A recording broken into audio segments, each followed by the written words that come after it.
Imagine-se chegando a um supermercado em que todos os itens das prateleiras estivessem sem nenhuma organização.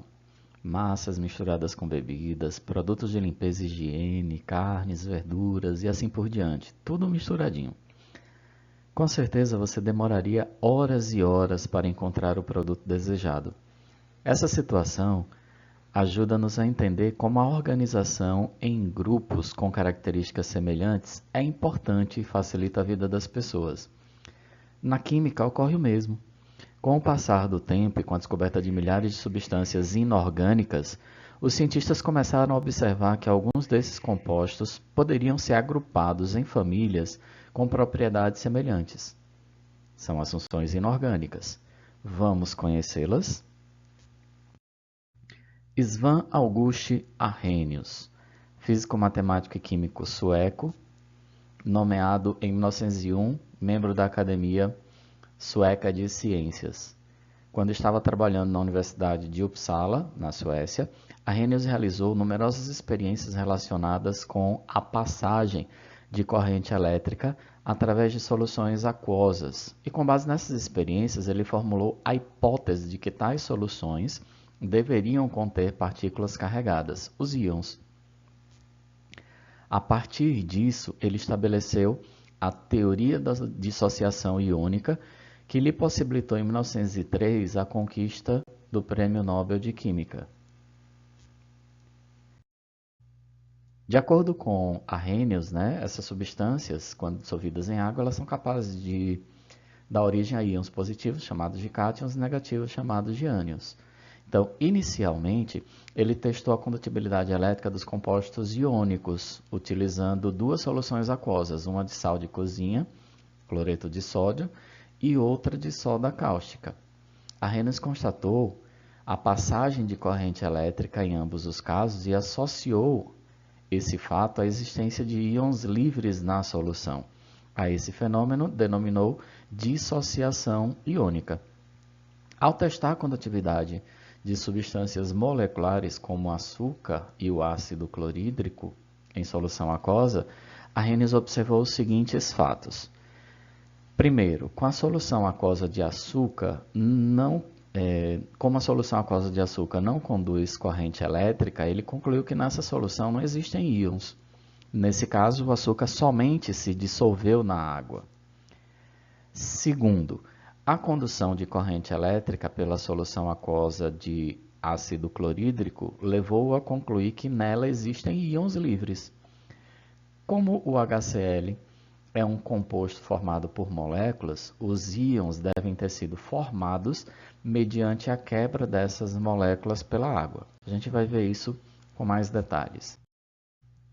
Então, a passagem de corrente elétrica em soluções está associada à existência de íons livres. Isso já é fato. No caso da dissociação iônica, a gente percebe que os íons eles são separados, então ocorre uma separação dos íons. E a função da água, nesse caso, é justamente promover a separação dos íons que já existem em um aglomerado iônico. Então, dissociação iônica caracterizada pela separação dos íons. Na ionização, o processo é um pouquinho diferente, porque a água ela atua como um reagente e ela contribui não para a separação, mas sim para a formação dos íons. E a gente observa justamente a formação do íon hidrônio, H3O+, e dos íons cloreto. Então, ionização caracterizada pela formação de íons. É bastante comum a omissão da participação da água como reagente quando a gente escreve uma equação de ionização. Então, a gente pode escrever simplesmente HCl, H+, Cl-. As substâncias cujas soluções aquosas apresentam íons livres conduzem eletricidade. Portanto, são chamadas de eletrólitos. Existem eletrólitos fortes e eletrólitos fracos, aqueles que conduzem melhor e aqueles que não conduzem tão bem. Então, podem ser também chamados de bons eletrólitos e maus eletrólitos. Quando as espécies químicas elas estão em solução aquosa, uma questão bastante importante é que nem todas sofrem ionização, nem todas sofrem ionização ou dissociação iônica. Isso se deve ao grau de ionização. O que é esse grau de ionização? Ele é a relação entre o número de moléculas ionizadas e o número total de moléculas dissolvidas. Então, eu adiciono a quantidade X de moléculas, uma parte delas vai dissociar e outras podem não dissociar. Para o cálculo dessa relação, usamos a seguinte expressão: alfa, que é o grau de ionização, número de moléculas ionizadas Ni sobre o número de moléculas total, moléculas dissolvidas, representado por N. Para vocês entenderem melhor, observem essa ilustração. Eu tenho aqui algumas moléculas de HCl que foram dissolvidas em água, portanto, uma solução aquosa de HCl, mas observe que o H e o Cl estão juntos. Nesse caso, o que vai acontecer? Observe novamente a representação. Algumas dessas moléculas, elas ionizaram, ou seja, formaram íons positivos e negativos. Mas observem que existem duas moléculas que não ionizaram. Quais são essas duas moléculas? A gente pode observar aqui, ó. Acredito que vocês já identificaram. Das 20 moléculas, apenas duas não sofreram a ionização. Apenas duas não formaram íons positivos e negativos, cátions e ânions. Então, das 20, 18 ionizaram. A gente poderia dizer que alfa é o número de moléculas ionizadas sobre o número de moléculas total. Ionizaram 18, total 20, ou seja, 18 por 20, 0,9, 90% das moléculas ionizaram. O que significa dizer que o grau de ionização de uma determinada substância é 90%? A gente poderia dizer de forma simples que a cada conjunto de 100 moléculas de ácido clorídrico, por exemplo, de HCl, em meio aquoso, 90 vão sofrer ionização, as outras 10 não. Então, nós temos que o grau de ionização é 90%.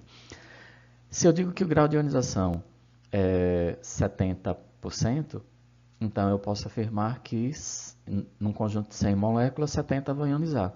Se eu disser que é 50%, metade ioniza, a outra metade não vai ionizar. Então, a cada 100 moléculas de HCl, com grau de ionização de 90%, 90 formam íons H3 ou mais, 90 formam íons Cl- e 10 vão permanecer na forma de HCl.